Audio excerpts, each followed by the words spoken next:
করিমপুর পান্না দেবী কলেজে আমাদের পাড়া আমাদের সমাধান কর্মসূচি পরিদর্শন কৃষিমন্ত্রীর। নদিয়া জেলার করিমপুর পান্না দেবী কলেজে আমাদের পাড়া আমাদের সমাধান কর্মসূচিতে যোগ দিলেন পশ্চিমবঙ্গ সরকারের কৃষি দপ্তর ও সংসদীয় দপ্তরের ভারপ্রাপ্ত মন্ত্রী শোভন দেব চট্টোপাধ্যায়। আজ আনুমানিক সকাল 10টার দিকে পান্না দেবী কলেজে তিনি আসেন। তিনি বলেন, মমতা ব্যানার্জির স্বপ্নের প্রকল্প এই আমাদের পাড়া আমাদের সমাধান। এখানে মানুষ উন্নয়নমূলক নানা ধরনের দাবি জানাতে পারবেন সরকারি আধিকারিকদের কাছে। কোথাও পানীয় জল দরকার, কোথাও রাস্তাঘাট দরকার।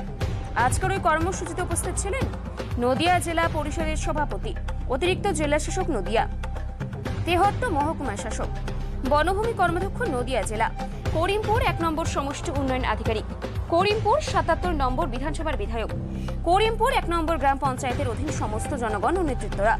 এই চিত্র উঠে আসলো আমাদের বিগ নিউজের ক্যামেরায়। নদিয়ার করিমপুর থেকে অর্ধেন্দ্র মালাকারের রিপোর্ট, বিগ নিউজ। নেমেছে এখানে এসছেন তারা তাদের বক্তব্য রাখার জন্য, এবং মমতা বন্দ্যোপাধ্যায় যে কায়দায় গণতন্ত্রের বাস্তবায়ন করছেন, গণতন্ত্র তো এমনি আছেই, ভোটাধিকার আছে, ইত্যাদি ইত্যাদি আছে, সে তো আবার নরেন্দ্র মোদী কেড়েও নিচ্ছেন। যাই হোক, কিন্তু তার যে প্রকৃত বাস্তবায়ন, মানুষের কাছে পরিষেবা পৌঁছে দেওয়া, এভাবে কোনোদিন কোন ভারতবর্ষে কেউ করেনি। আর আমার পড়াশোনায় যতটুকু তাতে আমি জানি না পৃথিবীতে কেউ করেছে কিনা, যে সত্যিকারের গরিব মানুষের কাছে সাহায্য পৌঁছে দেওয়ার জন্যে সরকার মানুষের দরজায় আসবে, সরকার মানুষের পাড়ায় আসবে।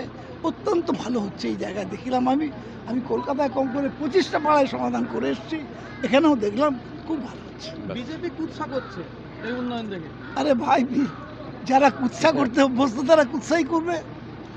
আরেকবার খালি বলি, এই যে সব ওই এডুকেশন সার্টিফিকেট চাইছে, বয়সের সার্টিফিকেট চাইছে, একবার আপনারা সবাই বলুন না, টিভির মাধ্যমে দেখান না যে নরেন্দ্র মোদী ওর এডুকেশন সার্টিফিকেটটা একটু দেখান।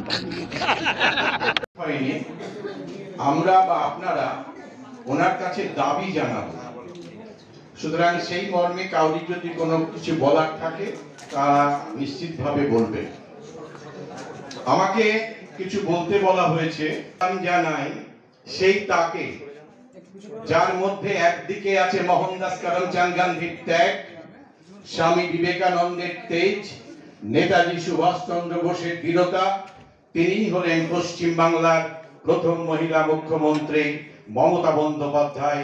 গভীর শ্রদ্ধায় পাশাপাশি আমি যতটুকু জেনেছি তাতে আমার মনে হয়েছে যে মমতা বন্দ্যোপাধ্যায়ের পরেই আমাদের ওখানে যিনি ব্যবস্থাপনায় থাকেন এবং টোটাল জায়গাটাকে দখল করে নিয়ে তিনি সুন্দরভাবে পরিচালনা করেন, তিনি হলেন শোভন দেব চট্টোপাধ্যায়। তাই শোভন বাবু সত্যি সত্যি খুব বড় মাপের মানুষ। তার ইতিহাস